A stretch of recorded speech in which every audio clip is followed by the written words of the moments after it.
Hai Sobat Milenial and Gen Z, apa kabarnya? Semoga kalian sehat ya. Hujan terus menerus. Di Jakarta juga, minggu yang lalu saya bekerja dari Jogja juga. Sama aja, jadi hujan. Jadi climate change is real. Bukan seperti yang selalu dikatakan oleh Presiden Amerika Serikat Donald J. Trump, bahwa climate change adalah hoax bikinan Cina, katanya kan. Tapi ini real karena ya itu sepanjang tahun hujan terus ya. Dan mudah-mudahan kalian sehat, penting sekali untuk sehat, baik jasmani maupun rohani, termasuk mental. Apalagi buat media nih, nggak cuma media di Indonesia, media seluruh dunia, apalagi media di Amerika, saya rasa ya dalam bulan-bulan ini, hari-hari ini, melihat uncertainty, ketidakpastian yang luar biasa yang diciptakan oleh Presiden Donald J. Trump ya, presidennya. Jadi kita bisa monitor tuh dengan internet, dengan digital, kayak kita berasa kayak warga Amerika sebetulnya, karena begitu kita buka dengan satu postingan di media sosial tentang komentar dari senator di Amerika terhadap presidennya, langsung algoritma kita kebaca behaviornya, jadi kita langsung di feed kita muncul semua seperti itu dan sangat menarik ya.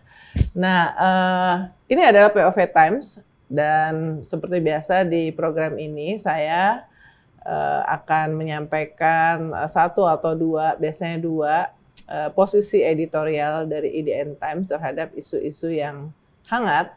Dan untuk hal-hal atau isu yang tertentu, saya juga mengundang narasumber di program POV Times. Kita akan membahas soal peristiwa 19 Februari 2026, di mana pada hari itu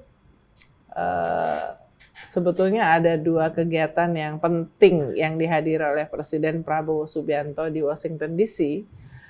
Pertama, memenuhi undangan dari Presiden Trump untuk menghadiri konferensi tingkat tinggi perdana dari Board of Peace. Ini adalah organisasi bentukan Presiden Trump yang diklaim untuk bisa menjadi solusi bagi dan membawa perdamaian di Gaza ya.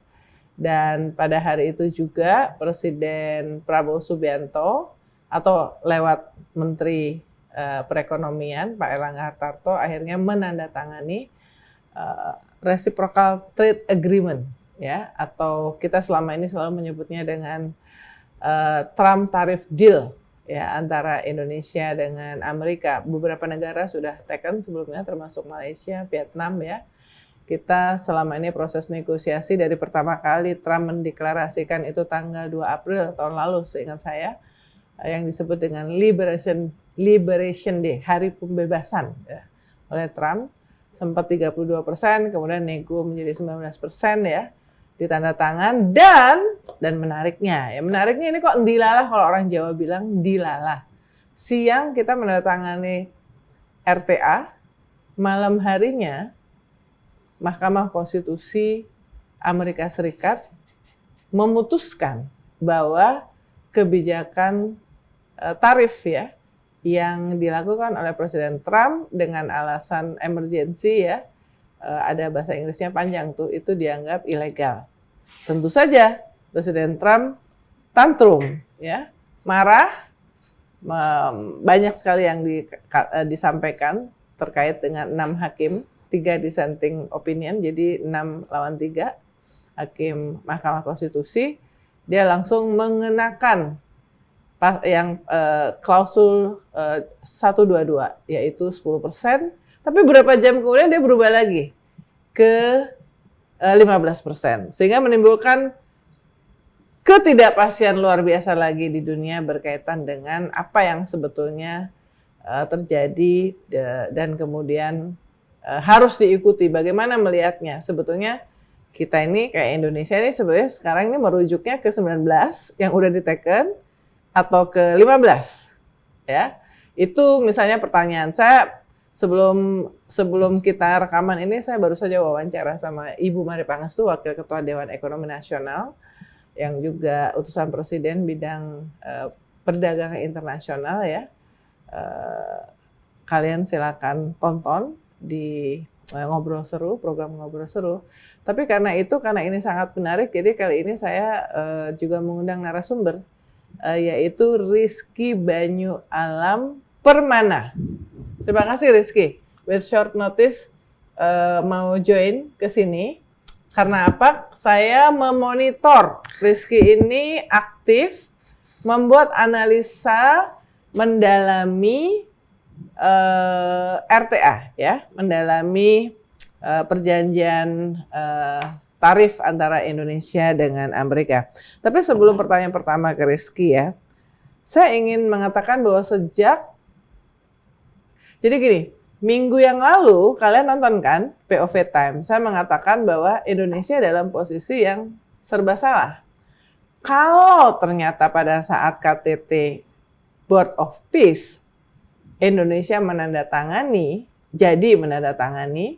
RTA, dulu waktu itu namanya belum tahu RTA ya, sekarang RTA, pokoknya waktu itu Trump tarif deal dengan Trump, maka sulit untuk dibantah bahwa masuknya Indonesia menjadi anggota Board of Peace adalah bagian dari quote-unquote persyaratan untuk mendapatkan dalam negosiasi tarif dari 32 ke 19.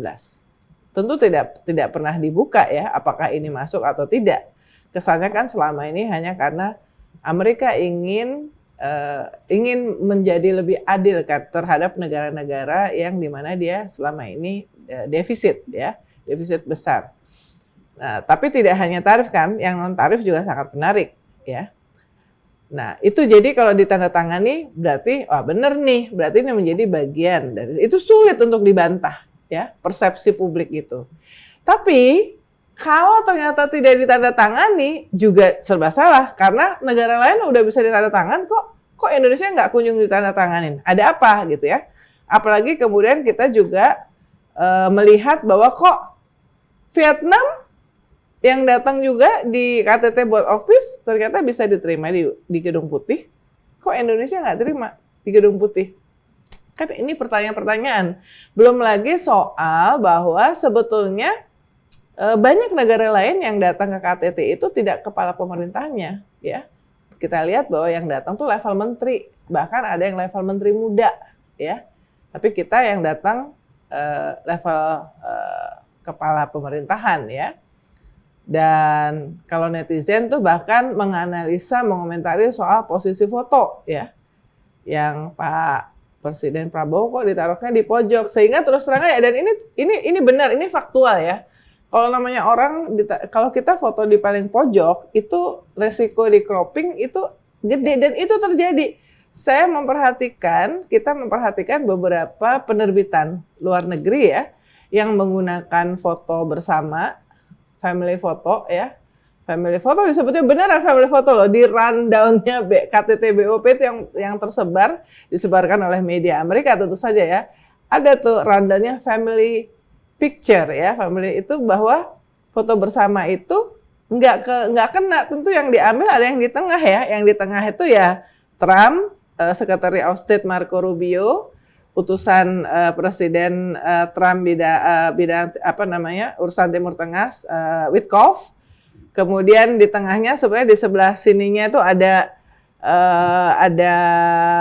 perempuan ya, Presiden Kosovo, baru kemudian ada Jared Kushner ya, mantunya Trump. Jadi senternya itu benar-benar ya mereka inilah ya, terutama yang 4 orang ini, dan yang lain di pinggir ya. Kita tentu sebenarnya berharap bahwa karena kita adalah negara besar ya, negara demokrasi mungkin kalau negara demokrasi ketiga terbesar di dunia ya, populasinya ya, dari sisi populasi kan, kita berharap bahwa ya posisinya Pak Prabowo mestinya minimal di sampingnya Witkoff ya. Jadi agak di tengah gitu. Jadi media-media tuh yang itu masang fotonya nggak di crop gitu ya. Kita tidak tahu apa yang terjadi, kenapa kok posisinya seperti itu, karena itu nggak berdasarkan urutan abjad juga ya. Soalnya kan Presiden Prabowo itu di sampingnya Presiden Argentina kan, berarti nggak berdasarkan urutan abjad gitu ya. Anyway, tapi itu menimbulkan, jadi namanya katanya gini, kan sebenarnya bisa foto itu, satu foto itu bisa diinterpretasikan oleh 1000 interpretasi misalnya ya. Nah ini juga hal-hal yang menjadi pertanyaan. Tapi gini, kekhawatiran tentang Indonesia masuk BOP tetap tinggi. Karena apa? Satu, BOP itu lebih menunjukkan sebagai sebuah proposal bisnis dari Trump ketimbang proposal perdamaian. Terbukti terbukti tidak bisa menghentikan kekerasan di Gaza seperti yang digadang-gadang. Karena sejak tanggal 10 Oktober ketika ceasefire bagian dari 20 plan-nya Trump itu dimulai ya sampai jadi 10 Oktober 2025 sampai 10 Februari 2026 sedikitnya sudah ada 603 orang yang tewas di Gaza dan lebih dari 1.600 yang luka-luka karena serangan terus-menerus dari pihak Israel. Ya, jadi tidak berhenti. Padahal kan katanya gencatan senjata, ya kan? Seperti yang disepakati waktu di Sharm el-Sheikh, ya. Nah itu satu, ya. Jadi tidak terbukti. Kedua, kemudian Israel masuk menjadi anggota. Dan itu menunjukkan bahwa makin jauh dari harapan bahwa akan ada pengakuan terhadap kedaulatan Palestina sebagai sebuah negara dan konsep solusi dua negara. Itu yang sebetulnya dua hal yang menjadi harga mati harusnya dalam posisi Indonesia ya, mendukung solusi dua negara dan statehood ya, Palestina sebagai sebuah negara yang berdaulat. Jadi itu makin jauh ya. Itu dan tidak ada dilibatkannya pihak Palestina dalam BOP itu juga. Makanya jadi dari perspektif editorial kami berharap bahwa kritik-kritik dari masyarakat, berbagai organisasi kemasyarakatan, media yang mengkritisi keikutsertaan Indonesia di BOP itu jangan dianggap sebagai sebuah kebencian kepada pemerintah, tapi itu adalah mengingatkan ya, karena selama ini memang secara batin itu masyarakat Indonesia itu sangat selalu mendukung Palestina. Jangan sampai ini menjadi luntur karena keikutsertaan kita dalam sebuah organisasi yang yaitu sebenarnya swasta dan betul-betul dikuasai sepenuhnya oleh satu orang namanya Trump ya. Itu mungkin sebagai pendahuluan karena tanggal 19. Yang kedua adalah soal tarif itu tadi ya. Dan karena itu saya ingin menggali lebih banyak ya dari Rizky, kenapa kok dia muncul dengan sebuah, bagaimana dia perspektif dia. Tapi pertama karena ini katanya pertama kali Rizky, saya mau tanya, Rizky, kamu ceritain dong ke audiensnya, IDN Times, teman-teman milenial dan Gen Z itu, kamu sekarang lagi ngapain? Baik, terima kasih Mbak atas undangannya. Tentunya dengan waktu yang singkat, dan saya coba menganalisis tarif Trump yang ada dan juga deal yang ada. Ya kamu ceritain, kamu dosen di UI. Betul, saya sekarang sedang menyusun disertasi. Betul, saya adalah dosen di UI, mengajar di Fakultas Hukum UI di Hukum Internasional dan juga saya mahasiswa S3 di Fakultas Hukum UI dan juga di Macquarie University Australia. Oke, disertasi kamu tentang apa? Tentang perjanjian perdagangan yang melibatkan ASEAN di bidang lingkungan dan perlindungan sosial. Oh, jadi karena itu kamu jadi punya ketertarikan terhadap perjanjian dagang ya? Betul. Sehingga kemudian sesudah itu kamu langsung mulai sangat kalau orang Jawa bilang ngiteni banget ya. Saya rasa kamu, gimana kamu waktu pertama kali kamu melihat itu gimana? Saya melihat pertama kali itu kaget. Kaget karena sebetulnya ini adalah bentuk perjanjian perdagangan pertama yang pertama kali saya lihat itu berisi kewajiban yang sangat tidak seimbang. Itu satu. Karena ketika dicek paling sederhana, mungkin tidak perlu orang hukum yang ngecek. Ketika kita cek dalam format Ctrl F saja, itu udah ketemu Indonesia Shawl akan ada 200 lebih dari 200-an, lebih dari 200 frase tentang kewajiban Indonesia. Sementara kalau kita balik United States Shawl, itu terjadi pencantuman yang sangat sedikit. Artinya di sini tanpa sebagai orang hukum pun kita udah tahu ini perjanjian yang sangat tidak seimbang. Meskipun aku lihat, aku memang setuju itu banyak Indonesia Shawl, tapi ada beberapa pasal tuh yang Indonesia Shawl, Indonesia harus, tapi subject to a domestic regulation. Ada kan beberapa Betul. yang memang seperti itu ya. Tapi tetap tidak seimbang ya. Betul, pendapat saya pribadi berdasarkan penglihatan tekstual semata itu sudah memperlihatkan dalam bentuk-bentuk yang tidak seimbang. Kalau misalnya kita bandingkan dengan perjanjian perdagangan yang lain, biasanya akan bertuliskan party shall, contracting party shall atau sebangsa. Artinya kewajibannya akan more or less seimbang di sini. Dan ini adalah bentuk penanda bagi saya bahwa mungkin ada sesuatu yang salah. Jadi makanya saya mencoba melihat lebih dalam pengaturan seperti apa. Begitulah asal mula tweet saya. Oke, kalau gitu sudah kamu melihat ke dalam, mungkin tolong diceritain karena kan mungkin yang ada di X belum tentu nonton ini ya. Baik. Jadi kalau kita melihat perjanjian perdagangan, kita perlu melihat juga apa yang diperjanjikan. Pertama ada aspek tarif, ada aspek non-tarif. Selama ini mungkin pemerintah itu fokusnya terhadap akses pasar berupa tarif, yaitu tadinya Trump tarif dari 32% komoditas kita menjadi 19%. Yeah. Oke. Tapi sebetulnya kalau kita membedah perjanjian perdagangan, maka ketentuan lebih besarnya itu akan ada dalam bentuk teks. Yang terjadi adalah bahwa di sini terdapat akses pasar Indonesia. Betul memang Indonesia diturunkan akses pasarnya, diperoleh akses pasar yang lebih luas dengan penurunan tarif dari 32 ke 19%. Tapi apa yang diperjanjikan balik? Nah, itu yang jadi persoalan.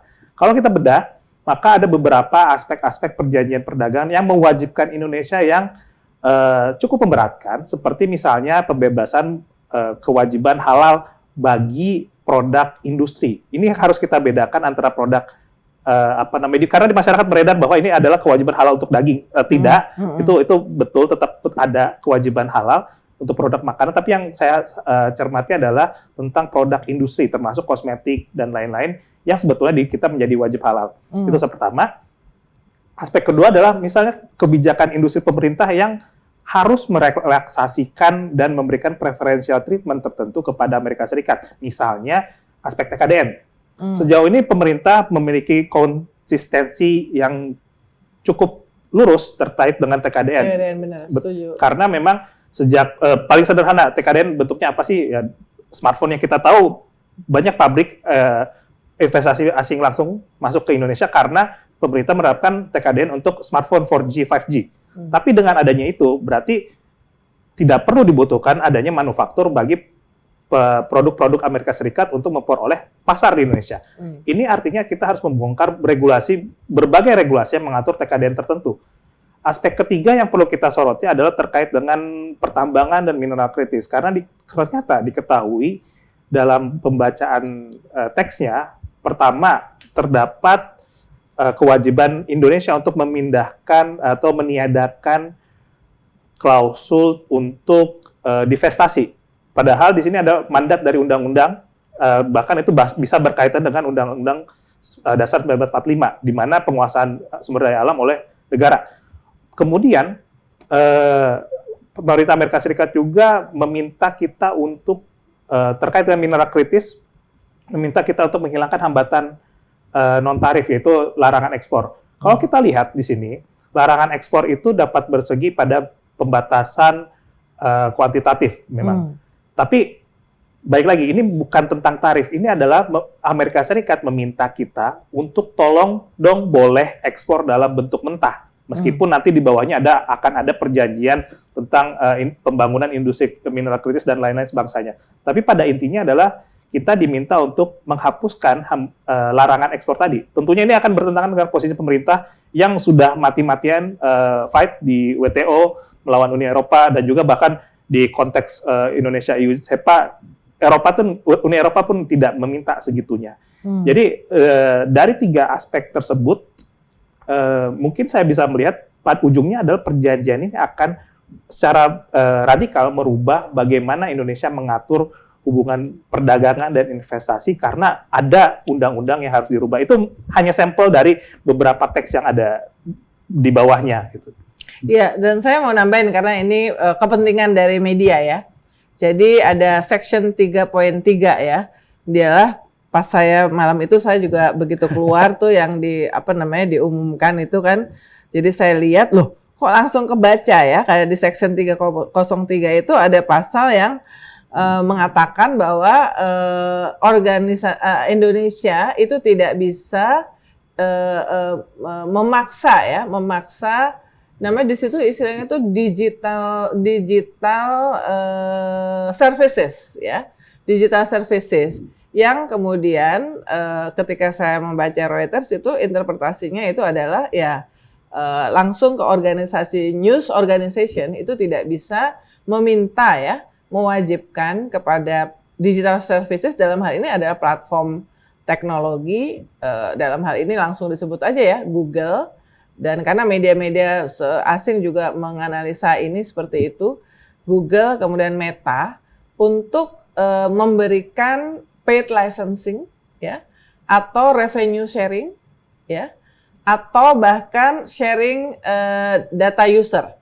Padahal ini langsung membuat peraturan presiden nomor 32 tahun 2024 yang kita kenal selama ini dengan nama publisher rights yang diperjuangkan oleh masyarakat media. Karena apa? Karena kita tahu semuanya dan ini bukan cuma Indonesia tapi seluruh dunia mengalami bahwa mayoritas dari iklan itu disedot oleh platform global ini.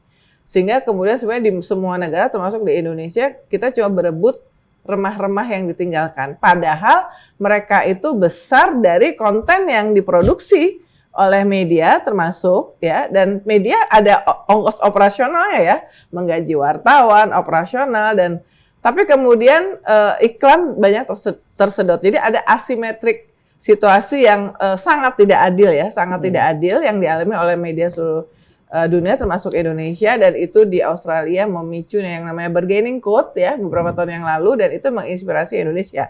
Akhirnya dapat lah tahun lalu ya publisher rights, tapi di sini di section 303 di RTA itu ada seperti itu. Jadi ya Google sama Meta tidak bilang nggak bisa ya. Belum nanti sekarang nggak cuma itu, OpenAI, New York Times sedang mensomasi OpenAI karena harus bayar juga harusnya. Karena apa? Karena mereka merasa bahwa OpenAI, ChatGPT itu juga meng-crawling dan mendapatkan informasi untuk usernya dari konten New York Times. Nah, kita lagi nunggu nih seluruh dunia. Kalau New York Times berhasil mendapatkan revenue sharing dari itu, maka tentunya kita juga seperti. Nah, ini tadi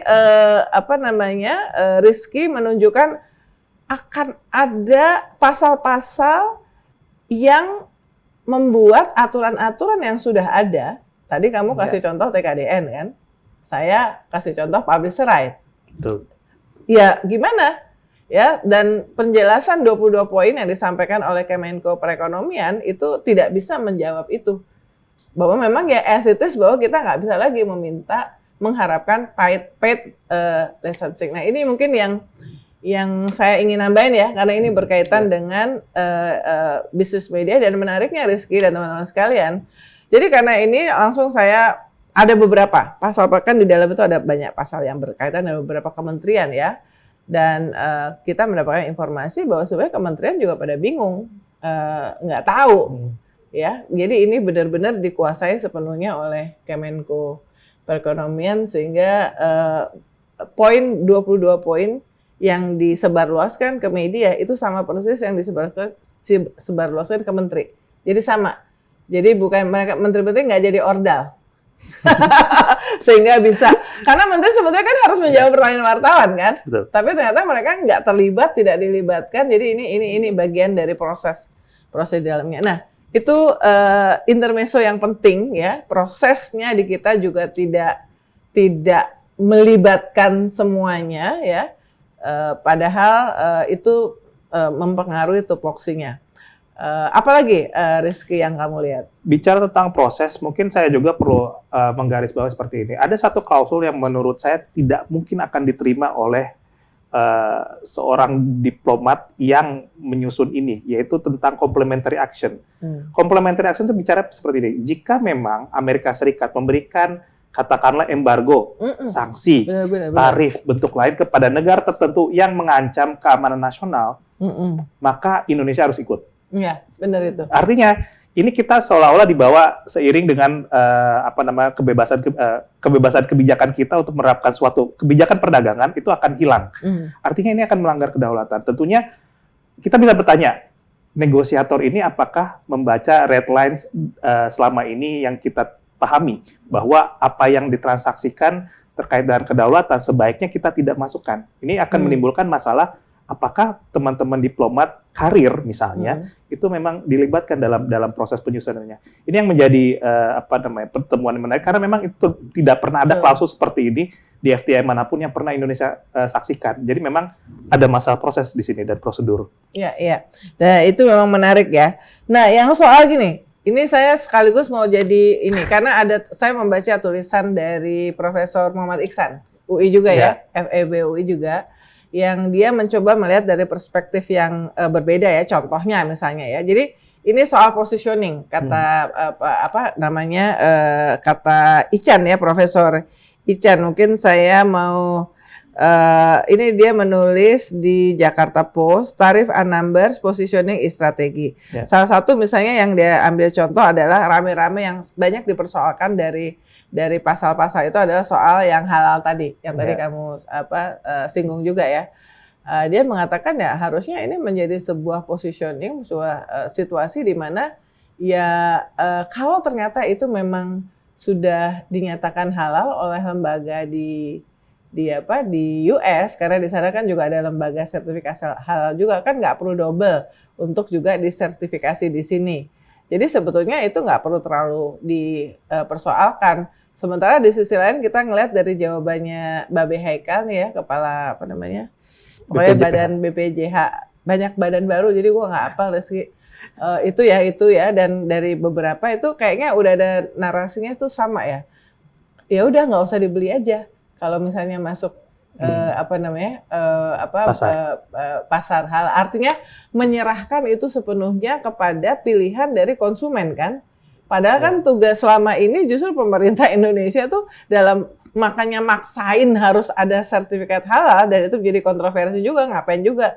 Karena ya sertifikat halal nggak murah juga gitu kan. Kenapa nggak yang dikasih sertifikat tuh justru yang haram aja, karena pasti lebih sedikit. Tapi kenapa harus yang halal? Itu kan juga pernah menjadi isu yang selama ini itu yang selalu digetol-getolkan, kok tiba-tiba sekarang muncul dengan jawaban ya udah kalau barangnya nggak halal nggak usah dikonsumsi aja gitu. Gimana kamu ngelihat ini? Jadi kita perlu bertanya ya. Saya sendiri pun bertanya, ini sebetulnya positioning kita di mana gitu. Kalau ketika ada beberapa tadi kembali kepada red lines, memang diskusi dengan teman-teman di Kemlu bilang bahwa ada beberapa batasan ketika kita bernegosiasi yang tidak boleh dilanggar, yaitu adalah regulasi nasional kita. Bagaimana regulasi nasional kita tidak segitunya terganggu, bahkan harus bongkar pasang pasal, masuk ke proses DPR, kemudian untuk amandemen lagi, dan kemudian bahkan merugikan proses yang udah terjadi. Misalnya sertifikasi tentunya akan berubah kan. Di sini kita juga mempertanyakan bahwa sejauh ini komitmen pemerintah itu seperti apa, arahnya kemana, mau dibawa kemana, apakah ini memang perjanjian yang resiprokal dalam artian betul-betul resiprokal, atau memang judulnya itu soalnya resiprokal. Maksudnya kalau resiprokal itu benar-benar setara ya? Setara, betul. Ataukah ini perjanjian yang dibawa narasinya dan ketentuannya oleh Amerika Serikat. Betul, ini yang kita perlu cermati lebih lanjut gitu. Kemudian kalau kita lihat itu tarif, masalah saya mau mengangkat tarif heading, saya pembebasan tarif. Pemerintah bilang ada 1.819 tarif yang kita dapat 0%. Cuman jangan lupa, cara membaca seperti ini. 0% itu dari 32, 19, kemudian ke 0. Itu tarif resiprokalnya. Tapi nanti bisa jadi pemerintah Amerika Serikat menerapkan apa yang kita sebut dengan tarif MFN. Nah, di sini akan jadi beda lagi. Most favored nation. Artinya tarif 0% itu bukan, bisa jadi tidak mutlak 0% di sini. Dan kemudian kalau kita cermati lagi di beberapa tarif heading yang kita mintakan di 0%, itu tidak ada komoditas unggulan-unggulan Indonesia. Salah satunya adalah alas kaki. Kita eksportir alas kaki terbesar, dan juga figur angka ekspor alas kaki Indonesia itu cukup besar, tapi tidak dimintakan 0%. Jadi kita bertanya, ini untuk siapa? Tapi yang jelas 0% adalah produk sawit dan turunannya. Ini yang jadi persoalan. Siapa sih yang kemudian kita mintakan di sini manfaatnya? Siapa yang akan menjadi keuntungannya? Jika memang 1819 tarif heading yang kita mintakan untuk menjadi 0%, kenapa tidak semua komoditas unggulan kita yang dibawa? Jadi seperti karena itu. Karena itu selalu alasannya kan, karena pasar dari produk-produk kayak garment, kemudian alas kaki, itu 50% pasar kita adalah ke Amerika. Jadi sangat-sangat penting adanya perjanjian tarif ini untuk mengamankan itu, yang juga bisa create employment ya. Tapi ternyata itu tidak muncul, tidak segitunya, tidak muncul. Dan saya mau beneran nih nggak muncul. Saya sudah baca. Saya sudah baca juga. Saya sudah baca. Jadi ada satu lagi terkait dengan tekstil. Saya mau masukin tekstil di sini karena berdasarkan narasi pemerintah adalah tekstil akan mendapatkan apa yang kita sebut dengan tarif rate quota. Artinya memang tidak 0% di awal, tidak 0% untuk semua, tapi diberikan kuota khusus untuk nantinya mendapatkan 0%. Nah, kalau kita baca baik-baik, sebetulnya pasalnya bilang Amerika Serikat akan membuatkan mekanisme. Mekanisme belum ada. Kenapa belum ada mekanismenya? Karena rupanya skema 0% tadi harus dipadankan dengan data ekspor barang mentah tekstil seperti kapas, seperti tekstil yang utuh, itu ke Indonesia. Jadi itu dalam kebijakan itu disebut dengan trade balancing requirement. Ini yang nggak muncul. Artinya komitmennya ada, tapi mekanisme belum ada. Jangan-jangan kita beli kucing dalam karung gitu kan. Jadi ini yang perlu kita garis bawain lagi. Banyak kalau lawyer itu bilangnya seperti ini. Banyak setan itu dalam detail-detailnya. The devils are in the detail. Hal-hal seperti ini yang mungkin harus dicermati oleh para negosiator sebetulnya. Positioning seperti apa sih? Hitungannya udah ada atau belum? Memang pada saat itu kita paham bahwa ya kita berburu dengan waktu. Negara-negara yang sudah menyiapkan opsi-opsinya, konsesinya seperti apa, tapi apakah memang 100% ini adalah kehendak dari apa yang dimaukan Amerika Serikat? Itu. Jadi. Ya. Nah, tahu-tahu kemudian Mahkamah Konstitusi mengatakan policy tarif Trump berdasarkan emergency situation ini ilegal ya. Lalu 10, sekarang 15. Apa yang harusnya dilakukan oleh pihak Indonesia dengan situasi yang ini makin tidak pasti ya. Jadi ada argumentasi seperti ini dari Ibu Marie Pangestu, Rizky ya. Tulisannya bagus dan menurut saya tulisan Ibu Marie Pangestu itu jauh lebih clear explainernya ketimbang keterangan pemerintah sejauh ini, termasuk yang 22 poin itu ya. Dia mengatakan bahwa semuanya dikenakan 15%, ya, semuanya berdasarkan statement Trump nih, executive order. Ya, tetapi karena kita untuk negara-negara yang sudah menandatangani, termasuk kita, maka ini juga ini bisa menjadi semacam proteksi bahwa kita nggak akan lebih. Karena kan Trump bisa pakai 338 juga nih yang 50%. Kalau tiba-tiba dia ngeyel, kan dia ada beberapa pilihan, 122, 301 ya. Kemudian 338 kalau saya nggak salah ya, 338. Pokoknya yang 50% itu yang kalau itu diberlakukan itu akan menjadi yang pertama sejak Undang-Undang Perdagangan Amerika ditetapkan tahun 1974 ya. Tentu dan itu bisa up to sampai 50%. Nah, keuntungan dari yang sudah penandatangani termasuk Indonesia adalah bahwa kita nggak akan mungkin kena lebih parah dari yang sudah ditandatangani. Ya. Kamu setuju nggak? Ada dua cara melihatnya. Pertama, saya orang hukum, jadi saya melihat aspek legalnya. Mungkin orang ekonomi akan melihat lain.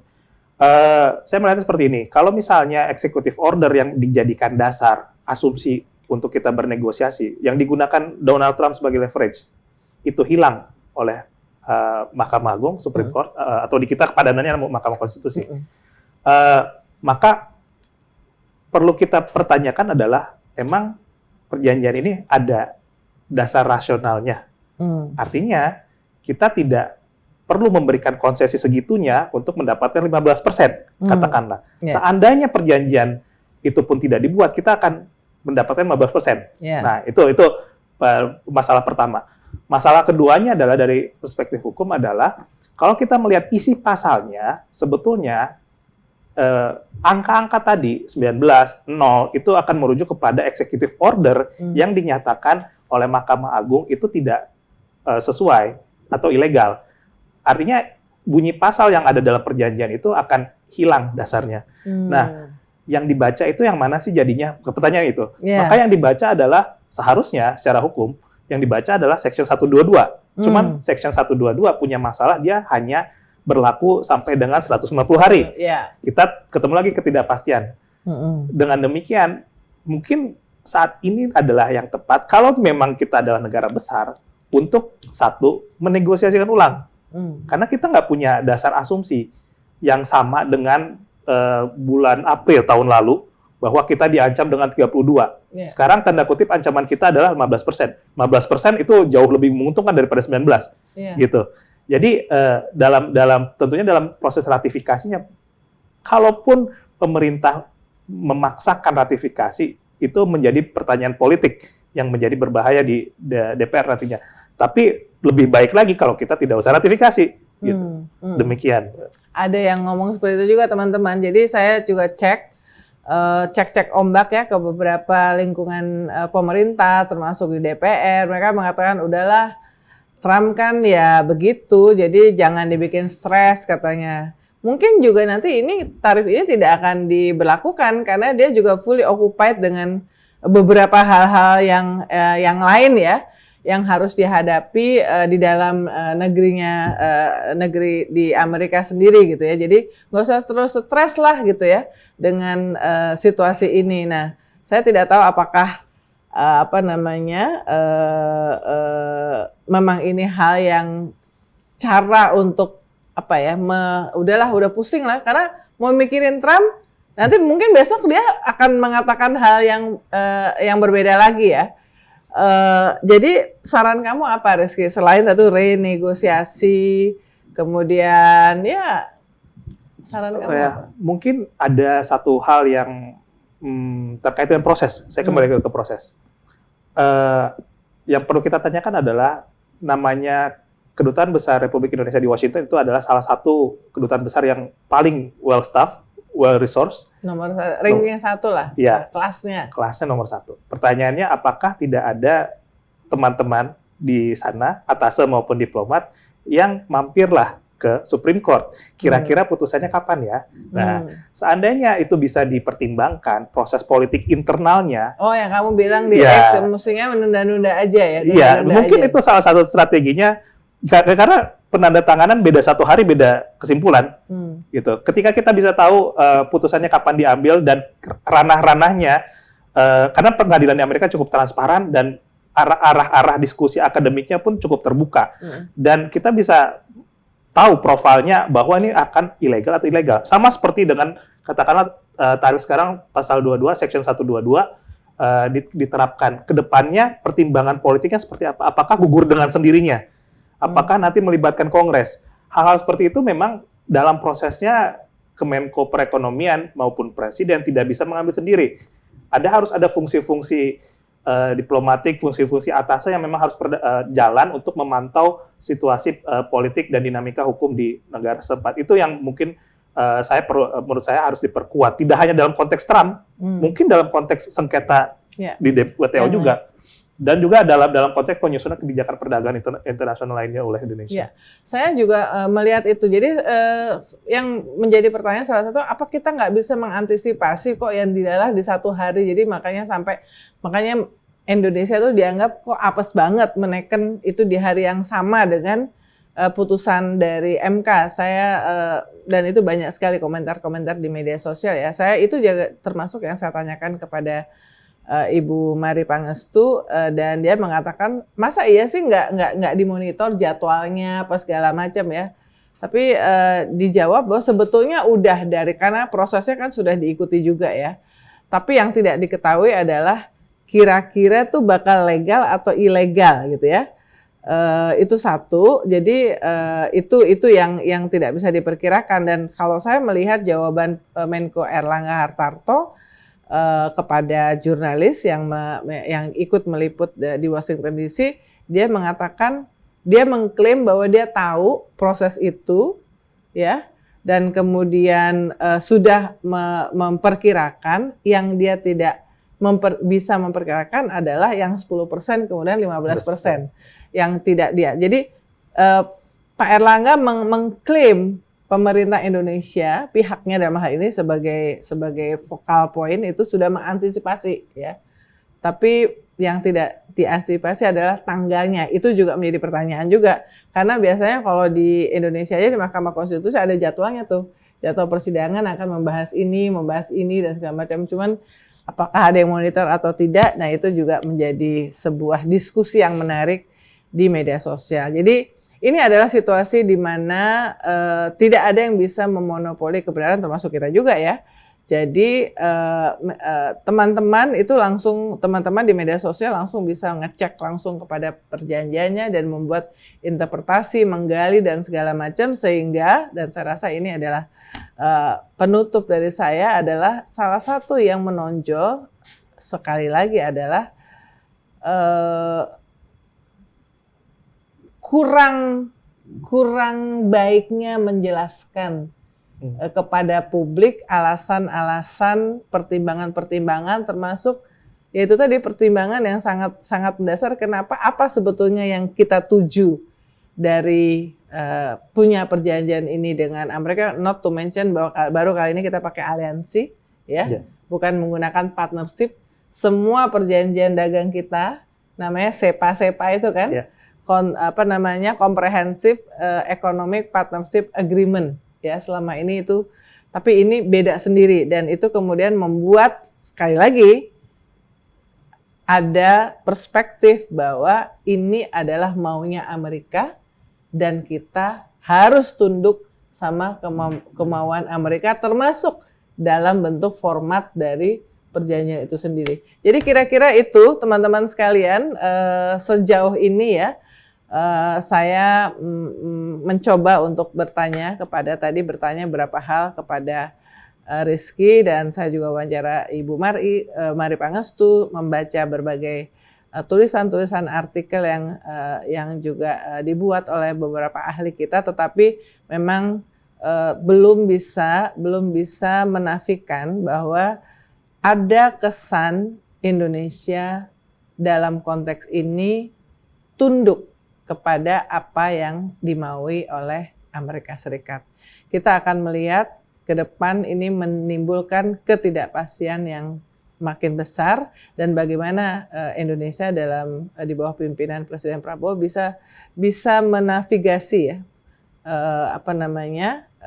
situasi ini, sehingga ya harusnya kepentingan nasional Indonesia itu menjadi hal yang harus menjadi prioritas, tidak hanya dalam isu kemerdekaan Palestina ya, tetapi juga dalam isu Trump tarif. Terima kasih loh Rizky atas sharingnya ya, dan sampai ketemu di POV Times berikutnya.